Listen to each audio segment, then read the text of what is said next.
అందరికీ నమస్తే. నేటి గృహిణికి స్వాగతం. ఇవాళ మన కిచెన్లో పిల్లలకి పెద్దవాళ్ళకి అందరికీ ఇష్టమైన బంగాళాదుంప రెసిపీ, బంగాళాదుంప కుర్మా ఎలా చేసుకోవాలో చూద్దాం. మన వంటింట్లోకి వచ్చేయండి.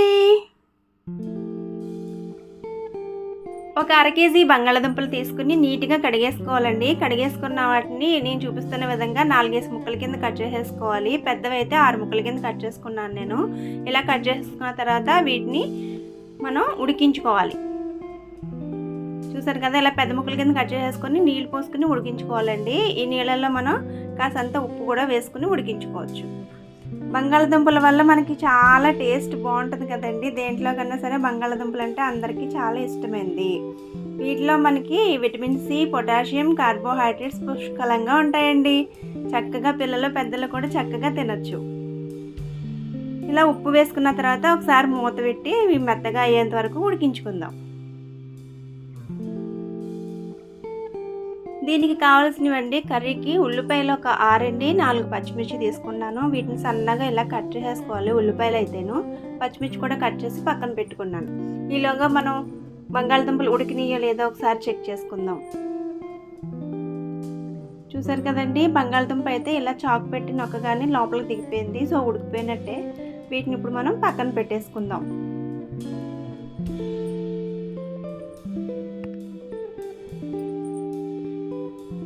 ఇప్పుడు దీంట్లో కావాల్సిన మసాలా అండి, అరంగుళం ముక్క అల్లం ముక్క తీసుకోవాలి, 2 స్పూన్లు జీలకర్ర,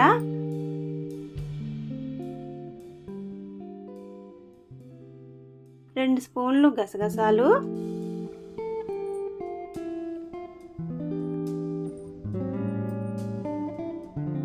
చెక్క, లాలిక్కాయ, లవంగం మొగ్గలు 4 అండి,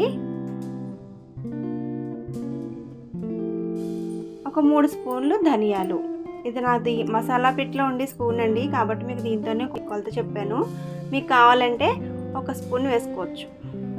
చూసారు కదా, ఇప్పుడు మనం కుక్ చేసి పెట్టుకున్న బంగాళదుంపలు ఉడికిపోయినాయి అండి. ఉడికిపోయినాయి కాబట్టి తొక్క మనకి ఇలా వస్తుంది. సరిగ్గా ఉడకపోతే తొక్క రాదు, కాబట్టి కొంచెం బాగా ఉడికించుకోవాలి. ఇప్పుడు ఈ మసాలా దినుసులన్నీ మనం పేస్ట్ చేసేసుకోవాలి.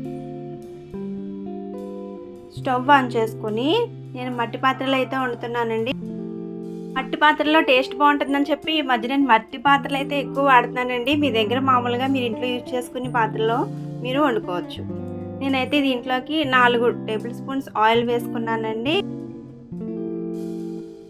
కొద్దిగా కరివేపాకు వేసుకున్న తర్వాత మనం చీల్చి పెట్టుకున్న పక్కన పచ్చిమిర్చి వేసేసుకోవాలి. వేసుకుని వీటి ఒకసారి ఫ్రై చేసుకుందాం. వీటితో పాటు మనం సన్నగా కట్ చేసుకోవాలండి. ఆనియన్స్ అయితేని కట్ చేసుకుని పెట్టుకున్న ఆనియన్స్ కూడా వేసి దానికి కొంచెం ఉప్పు వేయడం వల్ల ఉల్లిపాయలు తొందరగా మగ్గుతాయండి. అందుకని సరిపడా ఉప్పు వేసి కలుపుకోవాలి. ఇలా కలుపుకొని ఒకసారి మూత పెట్టుకుందాం. చూసారు కదండి, ఉప్పు వేయడం వల్ల ఉల్లిపాయలో వాటర్ అంతా కూడా దిగిపోయి తొందరగా ఫ్రై అవుతాయి కదా, అందుకని నేను ఉప్పు వేసాను. ఇవి కూడా ఆల్రెడీ ఫ్రై అయిపోయినాయి. ఇంకొకసారి మూత పెట్టుకుని మళ్ళీ ఫ్రై చేసుకుందాం. ఈ టైంలో అయితే మనకి ఫ్లేము హైలోనే పెట్టుకోవాలండి. హైలో పెట్టుకొని కలుపుకుంటూ ఉండాలి. అప్పుడు తొందరగా ఇవి మగ్గిపోతూ ఉంటాయి. చూసారు కదా, కలర్ అలా షేడ్ అవుతుందో, చక్కగా కలర్ ఉల్లిపాయ రంగు అంతా కూడా మనకి ఇలా గోల్డ్ కలర్ వచ్చేంత వరకు ఫ్రై చేసుకోవాలి. దీనికి కావాల్సిన మసాలాలు ఉన్నాయి కదండి, అవైతే నేను రోట్లో బాగా నూరుకుని తెచ్చుకున్నానండి. అందుకని ఇలా ముద్దలా వచ్చింది. ఈ ముద్దనైతే ఇప్పుడు ఈ మసాలాను ఈ ఉల్లిపాయలలో వేసేసుకొని ఒకసారి ఫ్రై చేసుకుందాం. ఇలా పచ్చివాసన పోయేంత వరకు ఉల్లిపాయలు ఈ మసాలా కూడా ఒకసారి ఫ్రై చేసుకోవాలి. ఇలా ఫ్రై చేసినప్పుడు ఈ మసాలాలు ఈ ఆయిల్లో వేగుతుంటే వస్తుందండి స్మెల్. ఆకలి ఆ టైంలో బాగా పడుతుంది. ఇప్పుడు రోల్ కడిగిన వాటర్ ఉంటాయి కదా, అవి కూడా నేను కొంచెం వేసేసుకున్నాను ఇందులో. ఇప్పుడు మనం తొక్క తీసి పెట్టుకున్న బంగాళాదుంపలు కూడా వేసేసుకుని బాగా కలుపుకోవాలి. ఇలా కలుపుకున్న తర్వాత ఇందులో మనకి కొద్దిగా పసుపు, ఒక 2 చెంచాలు కారం అండి. మీకు కారం మీరు ఎక్కువ వాడతాం కనుక 3 కన్నా వేసుకోవచ్చండి. మేము తక్కువ వాడతాం కాబట్టి 2 వేసి కొంచెం వేసాను అంతే. ఇప్పుడు ఈ కారం ఈ ఆయిల్లోనే ఫ్రై చేసేసుకోవాలి. ఇప్పుడు అన్నీ వేసి కలుపుకున్న తర్వాత ఈ టైంలో సాల్ట్ సరిపోయిందో లేదో ఒకసారి చూసుకోవాలండి. కొంచెం ఉప్పు పడుతుంది నాకైతే, అందుకని కొంచెం ఉప్పు వేసుకొని మళ్ళీ ఒకసారి కలుపుకోవాలి. ఈ రెసిపీ అయితే మన సబ్స్క్రైబర్ ఒకరు అడిగారండి, హోమ్ మేడ్ బంగాళదుంప కుర్మా ఒకసారి చెప్పండి అని, అందుకని చేశాను సబ్స్క్రైబర్ కోసం. మీరు కూడా ఎలా ఉందో ఒకసారి చేసుకొని టేస్ట్ చేసి మన ఛానల్ని లైక్ చేయండి. ఇప్పుడు ఇందులో నేనైతే వాటర్ వేసుకున్నానండి. మనకు అన్నీ వేసేసాం కదా, ఇప్పుడు ఒక గ్లాస్ వాటర్ పడింది. ఇంకొంచెం ఎక్కువ వేసుకున్నా కానీ పర్వాలేదండి, బంగాళదుంప కూర ఉడికిన తర్వాత దగ్గరగా అయిపోతుంది. ఒకసారి మూత పెట్టుకుందాం.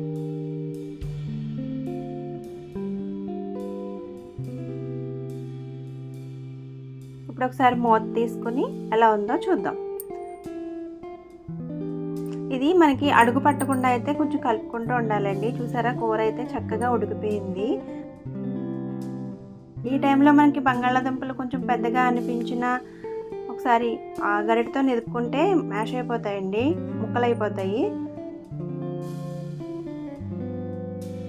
ఈ కూర మనకి చపాతీ, పరోటా, నాన్, జీరా రైసు, వెజ్ బిర్యానీ అన్నిటికి కూడా చాలా అద్భుతమైన కాంబినేషన్ అండి.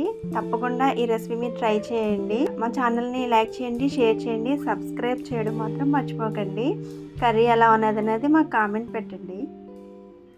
ఓకేనా ఫ్రెండ్స్? ఇలాంటి మరిన్ని రెసిపీస్ కోసం మా ఛానల్ని అయితే ఫాలో అవుతూ ఉండండి. నేనైతే గ్యాస్ కట్టేసానండి. కట్టేసినా సరే కుండతాకు గురించి ఇలా కుక్ అవుతానే కనిపిస్తుంది మీకు. ఎప్పుడైనా సరే కుండతాకులో వండినప్పుడు మనం ఎక్కువసేపు అయితే కూర ఇందులో ఉంచకూడదండి, వాటర్ అంతా అబ్జర్వ్ చేసేసుకుంటుంది. కాబట్టి ఇలాగ మూత తీసిన తర్వాత ఆ కుకింగ్ అంతా అయిపోయిన తర్వాత మనం ఇలాగ డిష్ అవుట్ చేసేసుకోవాలి. గుమగుమలాడే బంగాళాదుంప కుర్మా రెడీ.